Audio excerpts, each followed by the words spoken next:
playing knight f3. So why not just repeat it? And also, given their mind state right now, and there we have it, knight f3 on the board, it's so difficult to get yourself to prepare a new surprise at this stage of the event. Yeah, exactly. The players, I think the last thing they want to do is be studying theory right now after so much chess in the last few days. So yeah, why not keep repeating what they've been doing? And Magnus, first to pause. Look at that on the camera, Tanya. He was mulling over the options, and now he tries to transpose into the Queen's Gambit accepted. But this is different. The white D pawn still at home. Nothing to chip away at. And Vincent moves the E pawn for a second time. He's going on the attack. And it forces Magnus to pause. Magnus taken by surprise here. E4, a committal decision, but it looks like Keymer has something up his sleeve because he keeps blitzing the moves. And we get a kind of a Sicilian position now, David. Yeah, it looks that way almost. It looks like an open Sicilian where things have been traded off. Normally black would have a pawn on d6, white would have a pawn on c2. Nice pattern recognition, Tanya. It looks really... I mean, it doesn't look like a Reti, that's for sure. But what do you think of this? Vincent playing super quick, but symmetrical almost, the pawn structure. He keeps looking at Magnus in the camera. And I think Magnus is the kind of player, you know, you've got someone like Hikaru. You can look at him all you want, but don't trust his body language. You just never know what you're in for. But I think with Magnus, you can get an idea of what's going on in his mind. Even though he's a great poker player, I've often seen in online chess, he doesn't exactly have a poker face. That's right. Poker face is not one phrase you would associate with him. He's no Lady Gaga. He's poker face is not in his vocab. But I'm just surprised. Vincent's playing some weird moves, but he's playing them quickly. So Magnus, he's got to watch out. Vincent's clearly got a trick up his sleeve. Be careful here. Maybe bishop to b7 would walk into some weird tactics, Tanya, on the e6 square. What's Vincent got up his sleeve? It must be something a bit juicy here. And he hasn't yet finished his development completely. So he still needs to spend one more move to go shock castle. Magnus needs to, meanwhile, watch out for that tender e6 spot that you're talking about. Although it still requires a little bit of calculation what's going on. If you don't improve your bishop, if Magnus doesn't play with the bishop, well, the c6 square has been taken away, right? How do you continue with development? And look at Magnus. David, he looks spent right now. Yeah, I mean... I don't know where they find the energy, but Magnus, yeah, it definitely looks like things are getting It's on the board. It is on the board. Wow. Peace sack. Tanya, game 4. This is where it happens. This is where the explosions, the fireworks finally come to life. Wow. I'm taking back my prediction of the Armageddon. Sorry, David, go on. I was going to say, just justification for everyone at home. Pawn takes bishop. Let's show this. Knight takes is a fork. After the queen moves, the knight captures a rook, and okay, let's say black captures back. It's 2 pieces. It's bishop and knight for rook and let's say rook and 2 pawns. Who knows who's actually got the advantage here? Probably the player with the advantage is the one who's studied it before, clearly Vincent. And actually this has happened. Tanya, Armageddon, distant dream right now. Vincent, if he continues to blitz out, do you think he's the one who's going to take this? Look at the clock situation. It clearly implies that it's Vincent's familiar territory.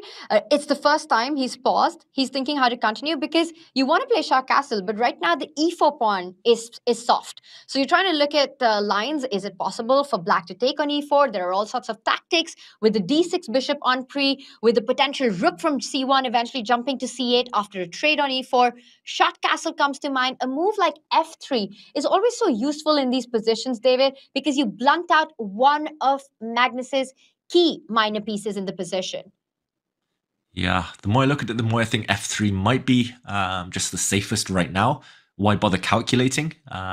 Castle's knight takes e4, that variation you mentioned, when you can just avoid it, play f3 and castle on the next turn.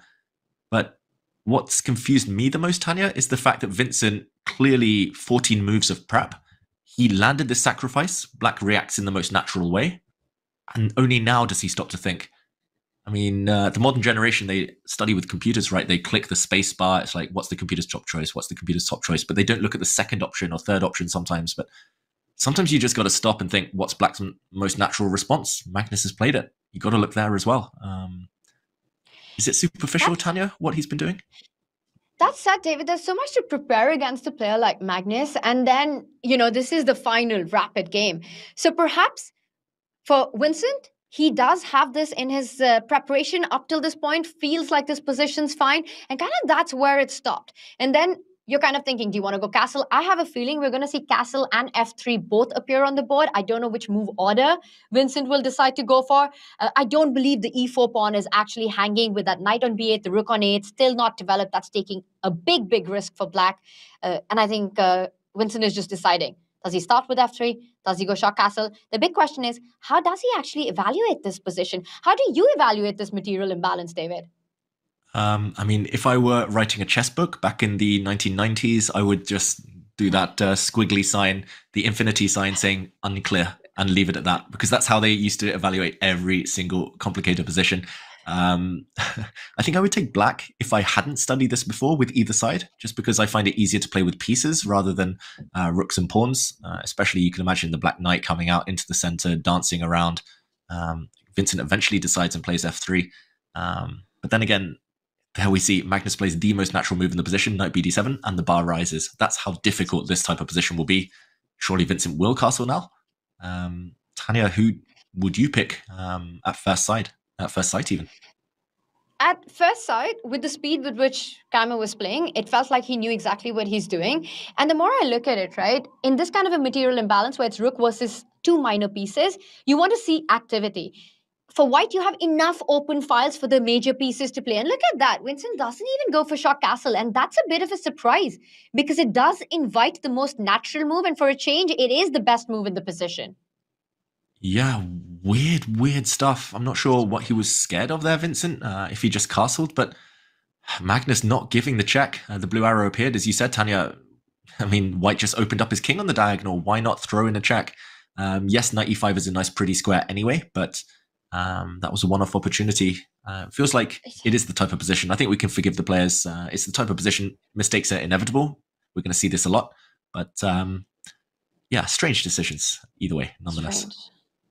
I want to answer your question. I actually think I prefer white here because, David, of the open files, the point that I was trying to make, and also I just realized this knight on e2 can eventually head to that f5 square, d5 as well. But once this knight lands on f5, that's going to be a bit of a monstrous knight to deal with. Yeah, and if black has to play a move like g6 to cover that square, then all the dark squared weaknesses might start coming to the fore. So I agree with you. It's definitely scary for both sides, but I would say Magnus short-term scary. Vincent maybe a bit scarier if Magnus can coordinate everything long-term. First rook d8. Watch out, some tactics on the open file. What do you think? A dodge somewhere with the white queen? 100% dodge. You just cannot fall into tactics with this bishop. Although, after saying that, I don't really see a great square for the bishop to move to because the black queen and the king are also lined up. So bishop c5 is not really a move that works because white could simply capture it. But so tempted to move the queen. But where do you go? Because I was pointing out this f5 square for that knight on e2. Also watch out, the black knight could head to d3. Knight d3, it might even be possible right now, but Magnus first hits the queen with the move rook c8, not really letting Vincent stabilize his position. Yeah, Magnus is playing super quickly ever since being surprised in the opening. I mean, it feels like Vincent, he landed the first 14 moves, so we've only had 4 moves in that time. He spent half his clock time on the last 4 moves, Vincent. It's not his type of position. We talked about styles earlier in the day, Tanya. Vincent, he's becoming more of a universal player, but I don't think he does too well in these really weird material imbalances compared to the likes of Duda or Dubov or Aronian.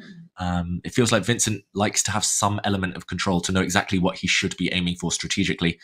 Here, it's just really irrational, the type of position. So he's burning time on the clock. Magnus is far more universal in that regard. He can do anything, Magnus. 3 minute, the difference now. I don't think black actually wants to trade one set of rooks. You want to have every ice cream flavor. The rook is really important to help coordinate all of black's pieces. But he has forced the white queen to a weird square on b1. Tanya, surely the need for speed now for Vincent. It is, which is surprising, right? Because he was the one who was up on the clock, and point well made there, that Vincent's a kind of player who's always looking for cemento in the position. He's always looking for ways that things don't get chaotic. It's just his intuitive, instinctive style. To be one of the best players, and he's in the world top 20, you have to generally overall be ready to play all kinds of positions, but all players have an instinctive style.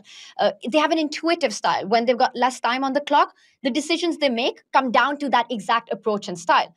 So for Vincent, this is really not his type of imbalance, as you mentioned. But for Magnus, I think with ideas like the knight jumping to c4, I don't really see another way, David, to avoid the rook trade that you first mentioned you want to take control of. Knight c4 to me feels like the natural move. And where do you move the bishop? Because knight d2 is incoming as well. Yeah, really good point here. Magnus is thinking, let's quickly show this tactic on the board. Knight c4 was Magnus's big idea. And if the bishop moves, I'm not sure which square, then knight d2 looks really scary. This is what Magnus was relying on. But suddenly there's a check and loose pieces do drop off. So after white plays a move queen c1, attacking this bishop, attacking the knight, unfortunately there's no time to take the white rook because check, intermediate check, and at the very end, white is 2 pawns up. That's why Magnus is thinking right now, his original plan not working out as planned, but yeah, he's not committed to it, I guess, Tanya. Knight d2 still in the air for later, but not right now. Will he move the rook again? What do you think? You can move the rook and then start threatening that knight jumping on to d2, but white's got enough time then to even think about putting the other rook on the open d file. Magnus instead tries to trade off a key defender, a key attacker and a defender in Keymer's position, bishop c5. To me, David, this looks like a really nice move. You want to get rid of that active bishop, but of course our Silicon friend says none of that stuff, it's a mistake. Explain. Well, Tanya, do you see the blue arrow on your screen? Queen a1? Oh my gosh, stop. Just stop. No. I give up. It's time to announce my official retirement from chess. Queen a1. Queen a1. What is that move? What is that move? I mean, that is the most ridiculous move I have ever seen the blue arrow suggest. And I've seen some ridiculous moves being suggested. Queen a1, not happening in a bazillion worlds, in a bazillion years. If it happens, call the arbiters. Exactly. I mean, Vincent's never going to play that. No human plays Queen a1, even in a classical game with 5 hours on your clock, let alone a blitz game. But wow, knight takes e4 from Magnus now blowing open the center. This is his idea. The white pieces are actually in a bit of a traffic jam over on the other flank, and the white king has been left on its own on the side. So, wow, we could see a queen landing on a1 anyway, Tanya. Knight sacrifice from Magnus. What on earth? He's going to force white to play queen a1. This is committal. David, Armageddon is off the cards 100% now. Guaranteed, I think so, unless the players find a really convoluted way to equalize this. If the piece is captured, look at this. The queen is pretty much trapped. She's forced into the corner. We were laughing about this move, and now black would have multiple ways to continue the attack, but bishop takes g2, for example, blowing open the white king. The knight attacked. This is so unattractive for white, even if he can survive. Understandably avoided by Vincent Keymer. After knight takes e4, clearly a shock. He's reacted very quickly, actually, by playing b3. And wow, Magnus's horses are both under fire. Tanya, this is, yeah, I mean, this is new level chess. What to play even. Knight a3 comes to mind. Knight e3 maybe comes to mind. What a position. What a mess, first of all. It's total chaos on the board. You mentioned the black horse is under fire. The knight on e2 as well is a hanging piece and can be x-rayed by that black queen on e7 with a knight move. A retreating move by the knight on e4 is not completely off the cards either. David, I just think this knight takes pawn by Magnus took Keymer completely by surprise, by shock, and that can really rattle you off when you have to face this kind of a move. And look at that. Magnus, he's kind of reacts in a way that he's not being able to exactly find the way. Like he's struggling to calculate currently. Yeah, and I did see a featured chat quite a while ago, a few minutes back, saying, this is how you beat Magnus. You take him into a deep, dark forest and it just becomes random and it's a bit of a gamble. It's high, very high risk, but the only way you get any reward. So I totally understand what Vincent's doing right now. He went for this whole opening line, for example. So kudos to him. But yeah, Magnus, looking frustrated. I love your idea of a knight retreat. Maybe f6 is the safer square, just to stop the white queen ever poaching on h7. So you just retreat and you try to take this white knight on e2. That looks like the most kind of controlled approach. I'm trying to do some calculation about some knight jumps into d2. I'm sure Magnus is doing the same, but I mean, I think that white can actually take a knight on d2 and jump in with the white queen to f5 check, and that looks really terminal. The black king suddenly comes under heavy fire. So Magnus, he's got to get his head around all of this. 3 minutes each, Tanya. It's become so random. It's a 50-50. Magnus looks and you can see so it. annoyed. You can see how difficult this position is to calculate for human. David, this is the kind of position you want in a training exercise, given 1 hour and sit and calculate the whole line. Everything is hanging. I even forgot about the 8-7 pawn. That wasn't even on my radar that you pointed out. So it's the kind of moment that things can go wrong in one move, and Magnus goes knight e3, and apparently it's a great move to start with. Hits that rook on d1. The house is on fire right now. Both sides, both of their houses are on fire, Tanya. It's the Tower of Terror, these 3 knights just stacked up. It's really reminiscent of the first game where the knights were dancing, jumping around, forks galore, forks all over the place.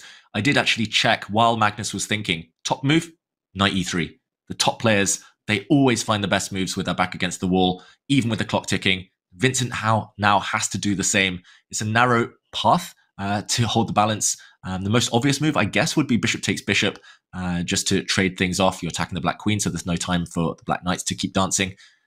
Other moves might include just moving the white rook, but it's so crazy right now. Watch out for the black queen to start coming as well to join the attack in the near future. Who would you rather take, Tanya, in this messy position?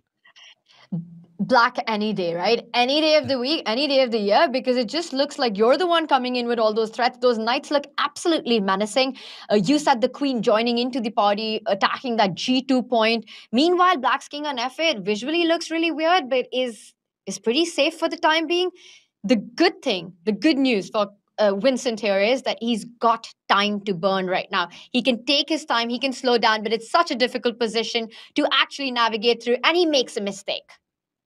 He makes a mistake. I think this is maybe the safest option, but this goes back to what you mentioned earlier, Tanya. This is Vincent's instincts. Players, kind of their nature shines through when the clock ticks down. He just wants to get a position that he understands. That last position was so random, so complicated. He'd rather accept a slightly worse position here with white, where he actually knows what's going on, rather than just totally take a risk. And the reason I wasn't attracted to this is because, as the blue arrow is showing now, black simply wins the material back. It's level material suddenly, but black's piece is far more active than white's. You can imagine a black rook sliding down to c2 soon. There's a danger square on the g2 point. Queen coming to g5. White's queen is forced to a bit of an ugly, awkward square. This is all about Magnus and his bishops. They're raking across the board, Tanya. Queen b2, I like it, because at first you think the bishop is coming to a3, but watch out for... I was going to say tactics, but then I realized it doesn't work, because I was going to fall for bishop takes pawn on g7, but maybe it does work, David. Maybe you can go bishop takes pawn. Yeah, I'll quickly show this as Magnus thinks. He wants to keep his bishop pair alive. Bishops work best as a pair, of course. Bishop a3 is possible, because after bishop takes g7, it's important here. After queen takes bishop, Tanya, I guess you initially thought, oh, queen takes g2, but it is a check. So your instincts were right first time around. And a check. White saves himself next move. I thought I just walked into a checkmate, but it does work for white, so everything's fine there. So bishop a3 doesn't work, then how do you keep the pieces? Because if you were to trade and neutralize the bishop pair, I think Keymer's doing well. Bishop takes d4, Keymer's super happy with that position. Yeah, Magnus would love to keep the bishops. I just want to mention bishop back to d6 as well. There's still the same tactic of capturing on g7, because after the dust settles, after all those trades, the bishop would be vulnerable on that post. So process of elimination, the only safe square is actually b4 if you want to keep the bishops on. Magnus, though, he looks uneasy. He looks uncomfortable. Ooh, he plays the move. Yeah. Process of elimination. The clocks are leveling out. Bishop b4, you find it, he finds it. Rook c2 coming in. It might be time to challenge on the c5. You can't allow the black rook to step into the second rank. David, that looks terrifying to me. Rook c1 is the move that I would play instantly, because I don't want to see your rook landing anywhere close to that queen. 1000% agree, Tanya. I think there we go. Vincent finds it. I was about to say process of elimination. This time for him, he has to find it. Both sides finding only moves. Magnus grimaces. He knows he's better. Magnus isn't risking much if he trades the rooks, But with the kings slightly vulnerable like this for both sides, there's still a lot to play for, a lot on the line. And Tanya, most impressively, over 90% accuracy for both players so far, despite how crazy this game has been. And not just this game, this entire match has been so high on accuracy, and it's just been awesome to watch. And this has been a wild, wild position from the start. Now touching under 1 minute mark for both players. David, I know I said that Armageddon is off the cards, but it might be back on again. Yeah, commentator's curse. As soon as you said that, I was like, "Oh no, Armageddon's coming!" I could just feel it. I didn't want to call you out, but I was like, "Oh, I've done it myself so many times, Tanya." But King G8. Okay, would you take this bishop?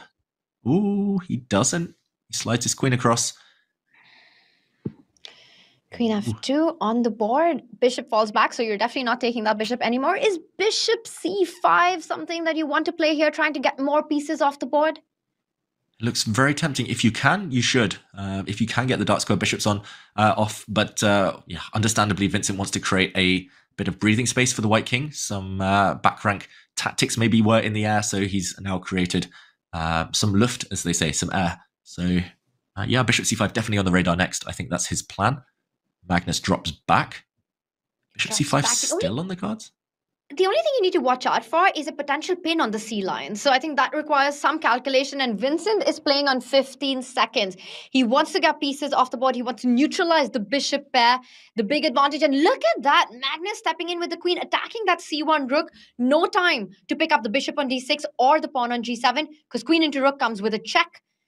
Wow. Vincent sidesteps, there's a pin. This is getting crazy and out of hand once again. And only one move. Yeah. He finds it though. Find it.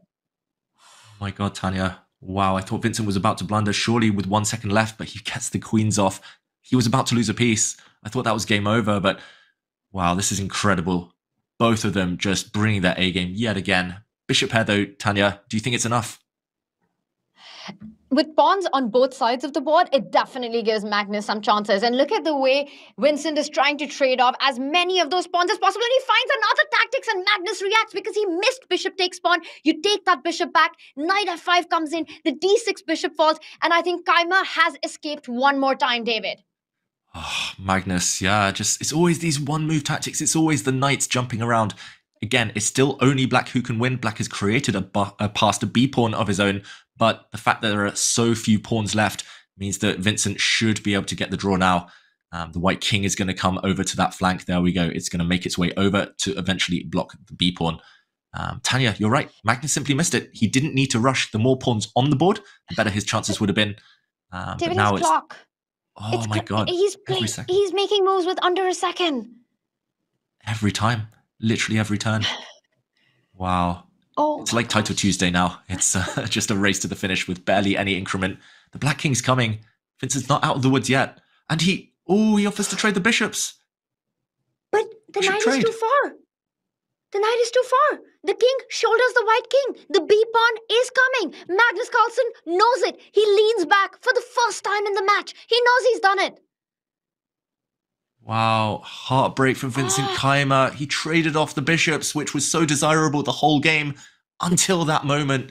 And eventually the black B pawn wins for Magnus. Whoa, what a game, Tanya. So many twists and turns, so many... I mean, how do you even describe that game? Just a titanic battle.